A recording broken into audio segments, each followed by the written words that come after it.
ગુજરાતીમાં એક કહેવત છે, ઘરડા વગર ગાડા પાછા ન વળે. આ કહેવત કઈ રીતે પડી તેની પાછળ એક રસપ્રદ વાર્તા છે. આ વાત છે ખૂબ જૂના જમાનાની.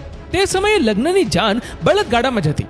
એક હરોળમાં લગભગ 70 થી 80 બળદગાડાની લગાર લઈને વરરાજો પરણવા જતો. ત્યાં કન્યા પક્ષના લોકો તેમનું સ્વાગત કરે. 4 થી 5 દિવસનો સમારોહ હોય ત્યાં સુધી તેમની મહેમાન ગતિ કરે, પછી રંગે ચંગે વિદાય કરે. હવે આવી જ એક જાન ગામમાંથી નીકળવાની તૈયારી કરી રહી હતી. જેના લગ્ન હતા તે ભાઈને કોઈ વડીલ સાથે કોઈ બાબતમાં બોલવાનું થયું.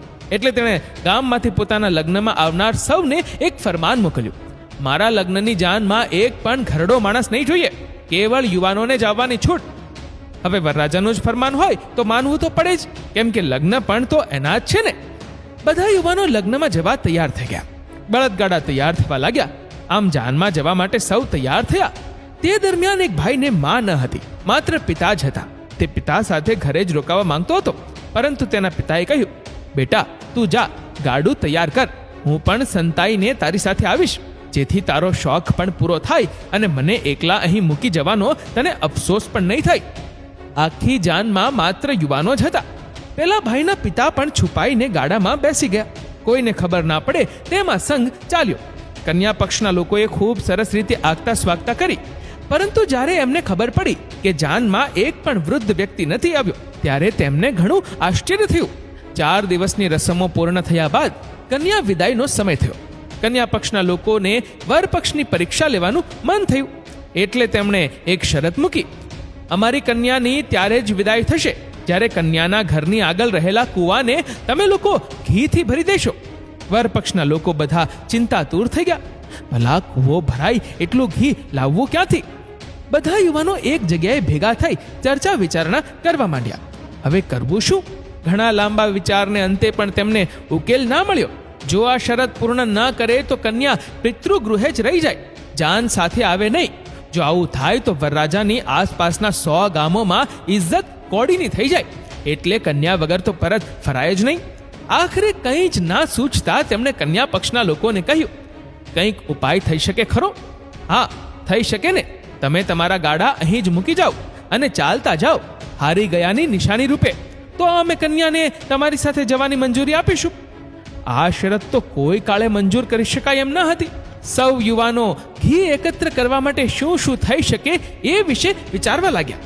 આ દરમિયાન પેલો યુવાન જે પોતાના પિતાને સંતાડીને સાથે લાવ્યો હતો, તે પણ ચિંતાતુર દેખાતા પિતાએ તેને પૂછ્યું, શું થયું બેટા?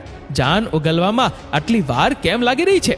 અને તું આમ આટલો ઉદાસ કેમ છે? શું થયું? છોકરાએ આખી વાત વિગતવાર પોતાના પિતાને કહી. પિતા બોલ્યા, બસ આટલી જ વાત. તું વરરાજાને જઈને કહે કે આ સમસ્યાનો ઉપાય છે, પરંતુ ઉપાય મારા પિતા પાસે છે, જેમને હું છુપા વેશે અહીં લઈ આવ્યો છું. પણ એમની એક શરત છે, જેના વિશે તેઓ ખુદ કહેશે. છોકરો ડરતો ડરતો ગયો અને વાત કહી. પહેલા તો સૌ તેના પર ગુસ્સે થયા. પછી કહ્યું, તારા પિતાને બોલાવ, જોઈએ તેઓ આ સમસ્યાને કઈ રીતે સુલઝાવે છે. છોકરાના પિતા આવ્યા અને પોતાની વાત રજૂ કરી. મારી શરત આ મુજબ છે, આજ પછી ક્યારેય ઘરડા લોકોનું અપમાન ના કરવું, તેમની વાત માનવી. જો મારી આ વાત મંજૂર હોય તો ઉપાય કહું. વરરાજો બોલી ઉઠ્યો, ભલે તમે કહો છો એમ થશે. હવે તમે આ સમસ્યાનો ઉકેલ જણાવો. હું એ ઉપાય કન્યા પક્ષના લોકો સમક્ષ જ જણાવીશ. તેણે મંજૂરી આપી. પછી સૌ વડીલની આગેવાનીમાં કન્યા પક્ષના લોકોને મળવા ચાલ્યા. જાનૈયાઓ સીધા જ કન્યા પક્ષના લોકો સમક્ષ પહોંચી ગયા.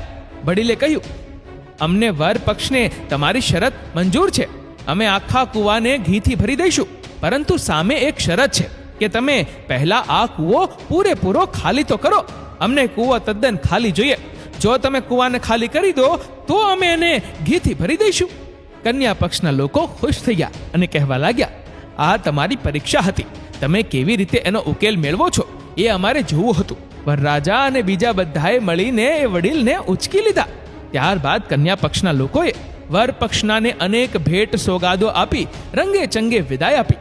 બસ ત્યારથી જ કહેવત પડી, ઘરડા વગર ગાડા પાછા ન વળે. એટલે જ તો કહીએ છીએ કે ઘરડાઓને માન સન્માન આપો, એને લાત મારીને ઘરની બહાર ન કાઢો.